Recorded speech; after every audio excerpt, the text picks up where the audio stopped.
에셋 임포트에 대한 시간 단축하는 기능이에요. 이거 이름은 에셋 임포트 파이프라인 V2 네, 버전 2고요. 2019.3에 이제 베리파이드 된 버전입니다. 그래서 여러분이 프로젝트 할 때 만약 19.3 미만 버전에서 19.3으로 업그레이드를 하거나 할 때 뭐 대화창 같은 게 떠요. 뭐 자세히 읽어보면은 너 현재 에셋 임포트 파이프라인이 V1이다. 이제 기존 파이프라인이다. 근데 V2로 바꿀 거냐? Yes or No 이렇게 물어보거든요. 그런 대화창이 있고요. 그리고 2019.3에서는 기본적으로 요 에셋 파이프라인이 V2로 세팅이 되어 있습니다. 그래서 요거에 대한 설명을 좀 드리고 싶은데요. 근데 이제 여러분이 이제 에셋 임포트 좀 고통을 겪고 있는 그런 포인트들이 있는데 에셋 임포트도 그런 부분인 것 같아요. 왜냐면은 에셋 임포트가 되게 빈번하게 일어나잖아요. 그래서 생각을 해보면은 내가 명시적으로 파일을, 에셋들을 내 프로젝트에 추가했을 때 임포트가 일어나고요. 아니면 또 뭐가 있을까요? 뭐 오토 리플래시 옵션을 켜놨을 때, 그리고 내가 내가 에셋 자체를 수정했을 때 하면서 다시 리임포트 되면서 계속 알게 모르게 임포트 과정이 계속 일어나요. 네, 그래서 근데 이제 지금 제일 큰 문제 제가 생각하는 문제 두 개가 임포트 타임 자체가 좀 오래 걸리는 부분이 있고요. 그리고 우리 임포트 할 때 에디터가 그냥 내가 에디터에서 작업을 할 수가 없잖아요. 마치 에디터가 프리징 된 것 같이 돼서 내가 작업할 수가 없어서 그냥 손 놓고 있어야 되는 거죠. 이제 이 부분이 문제인데 이 부분에 대해서 좀 유니티에서 좀 해결을 해 가고 있어요.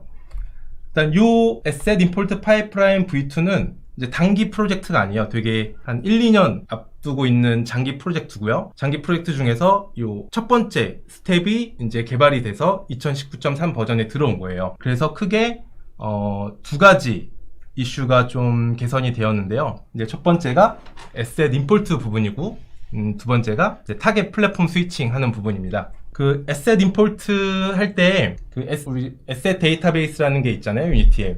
그래서 에셋이 유니티는 에셋 자체를 그대로 사용하지 않죠. 뭐 예를 들어서 사용자가 png를 프로젝트에 추가했다. 그러면은 그 png 파일이 유니티에서 그러니까 게임에서 바로 돌아갈 수 있는 그런 파일로 변환이 되고요. 근데 그 변환이 되고 메타 파일도 같이 생기죠. 근데 그때 예를 들어서 지금 png는 텍스처니까 뭐 텍스처에 대한 뭐 임포트 옵션들 뭐 민맵 레벨 약간 이런 것들이 같이 묶여서 캐시로 저장이 되죠. 근데 이제 에셋 데이터베이스가 기존에 사용하던 게 있었는데 얘를 완전히 거의 리팩토링 해가지고 새롭게 만들었어요. 그러니까 사실 이제 엔진 외부로 드러나진 않았지만 엔진 내부에서 좀 최적화가 많이 되어서 이제 들어갔고요. 그리고 에셋 임포트 할 때 그 변경된 에셋에 대해서 뭐 에셋을 스캔하는 과정이 있고 그 에셋 캐시 데이터를 이제 라이브러리 폴더에 이제 만들어내는 과정, 그리고 각 에셋마다 갖고 있는 디펜던시들이 있잖아요. 이제 그런 것들을 트래킹하는 이런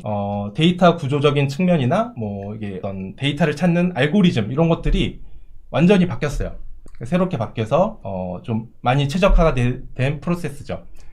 그래서 일단은 완전히 새롭게 만들었기 때문에 이제 버전 1하고 버전 2는 호환이 안 돼요. 그러니까 뭐 사실 어떤 텍스처 에셋은 파이프라인 V1으로 쓰겠다. 근데 뭐 메쉬는 V2로 쓰겠다. 이런 게 안 돼요. 그냥 이 프로젝트의 종속적인 거예요. 파이프라인은. 그런 문제가 있고. 이제 완전히 다른 거란 걸 좀 말씀을 드리고 싶고요. 또 그래서 최적화가 많이 되어 있기 때문에 한 가지 좀 문제가 있는데요. 이제 기존에 이제 19.3 이전에 개발했던 프로젝트들은 파이프라인 V1을 쓰고 계실 거잖아요. 그래서 어느 정도 규모가 있으시면은 다 이제 캐시 서버를 구축해서 쓰실 건데요. V2의 좀 허들은 V1에 호환되는 캐시 서버를 V2에 사용하지 못해요. 그래서 V2에 맞는 캐시 서버를 다시 구축해야 되는 문제가 있고요. 근데 이름이 바뀌었어요. 그래서 캐시 서버라고 안 하고요. 이제 V2용 캐시 서버를 이제 유니티 에셀레이터라는 서비스라고 해야 될까요? 에셀레이터라는 솔루션으로 제공하고 있거든요. 그래서 어쨌든 에셀레이터라고 부르는 캐시 서버를 좀 다시 구축해야 되는 고생이 있다. 네, 요거를 좀 말씀을 드리고 싶네요. 네, 그리고 타겟 플랫폼 스위칭이 있는데요. 이제 플랫폼 스위칭을 할 때마다 유니티에서는 어떤 작업을 하냐면은 우리 프로젝트 폴더 안에 보시면은 라이브러리라는 폴더가 있어서 거기 뭔가 알 수 없는 데이터가 많이 들어가 있잖아요. 우측 아래? 내가 어떻게 해야지? 네, 살짝 보여드릴게요. 제가 이쪽으로 할 수 없네. 네. 네, 잠깐 이따 보여드릴게요. 그래서 라이브러리 폴더 안에 뭔가 알 수 없는 데이터들이 가득 일어나는데, 그것들이 이제 좀 찬찬히, 이제 유니티 매뉴얼을 좀 찬찬히 읽어보면은, 뭐 에셋 같은 것들을 임포트를 할 때, 이제 메타데이터를 만들고요. 그것들을 이제 게임에서 바로 구동할 수 있는 캐시 데이터로 변환을 하는데, 그런 것들이 이제 해시 테이블을 이용해서, 해시값 이용해서 이제 라이브러리 폴더에 이제 쌓이게 되죠. 근데 문제는 이제 플랫폼을 바꿀 때 문제는 처음에 안드로이드로 만들었어요. 그러니까 안드로이드로 지금 타겟을 했으면은 이제 안드로이드에 대한 캐시 데이터가 쭉 만들어졌을 건데요. 이제 iOS로 바꾸면은 이제 N은 없어지고 iOS용 캐시 데이터로 다시 만들어 버리는 거죠. 그리고 나서 안드로이드로 바꾸면은 다시 또 캐시 데이터 만들고, 그래서 요 데이터 자체 캐시 데이터 만들어내는 거 자체가 좀 오래 걸리고, 원래 예전에 만들어 놨던 것을 재활용하지 못하는 문제가 있죠. 그래서 사실 기존 프로세스의 문제는 내가 한 번 만들어낸 캐시 데이터를 재활용하지 못하고 플랫폼을 바꿀 때마다 만들어내는 문제가 있는 거죠. 그래서 오래 걸렸고요. 그래서 좀 심한 경우에는 뭐 플랫폼 바꿀 때 한 뭐 수십 시간 뭐 이렇게 걸린 프로젝트도 봤어요. 근데 이제 V2에서는 좀 동작이 다르게, 요 그림에 대한 설명을 제가 좀 더 드리고 싶은데, 그래서 얘는 이제 기존 프로세스에서는 이제 지금 요 그림은 이제 플랫폼을 바꿨을 때 일어난 건 아니고요. 내가 캐시 데이터를 한번 만들어 놨는데 뭔가 에셋을 하나 바꿨으면은 그 에셋에 대한 캐시를 다시 만들어내죠. 요런 컨셉이었고요. 이제 새로운 V2 파이프라인에서는 좀 동작이 바뀌었어요. 다시 원래대로 하면은